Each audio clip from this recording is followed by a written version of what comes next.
ഈ പാട്ടുകളൊക്കെ മലയാളത്തിൽ ഡബ് ചെയ്ത് വന്നിട്ടുണ്ടെങ്കിൽ എങ്ങനെ ഇരിക്കുമെന്ന് നോക്കിയാലോ.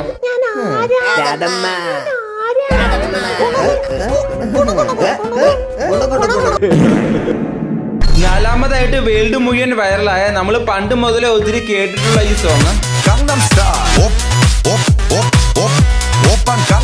ഈ പാട്ടിന് വലിയൊരു ഫാൻ ബേസ് തന്നെയുണ്ട് കേരളത്തിൽ. ഈ പാട്ടിനോടുള്ള ഇഷ്ടം തോന്നി ഒരാൾ മലയാളത്തിലേക്ക് എങ്ങനെയാണ് ഡബ് ചെയ്ത് വെച്ചിരിക്കുന്നത് നോക്കാം.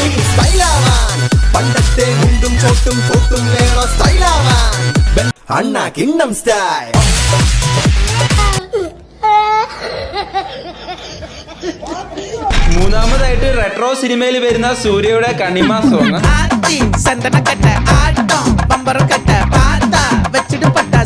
ഇനി ഇത് മലയാളത്തിൽ ഒന്ന്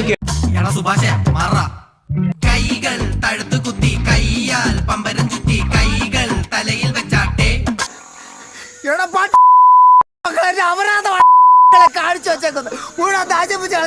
രണ്ടാമതായിട്ട് നമുക്ക് രൺബീർ കപൂറിന്റെ ഈ സോങ് കേൾക്കാം. അതിന്റെ മലയാളം വേർഷൻ ഇജാതി ഐറ്റം സീൻ സാധനം കേട്ടു നോക്ക്.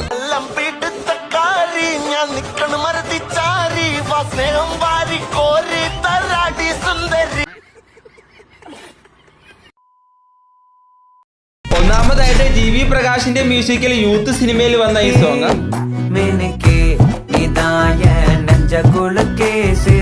ആ മ്യൂസിക് ചെയ്ത GV പ്രകാശിന് അതിനെ വെല്ലുവിളിയാകുന്ന രീതിയിൽ അതിന്റെ മലയാളം വേർഷൻ എങ്ങനെയുണ്ടെന്ന് നോക്ക്. കോഴിയിട്ട മുട്ട സ്വർണ്ണ മുട്ട എന്റെ സ്വന്തം, ചോക്ലേറ്റ് പാക്കറ്റിൽ 2 മുട്ട എനിക്ക് സ്വന്തം.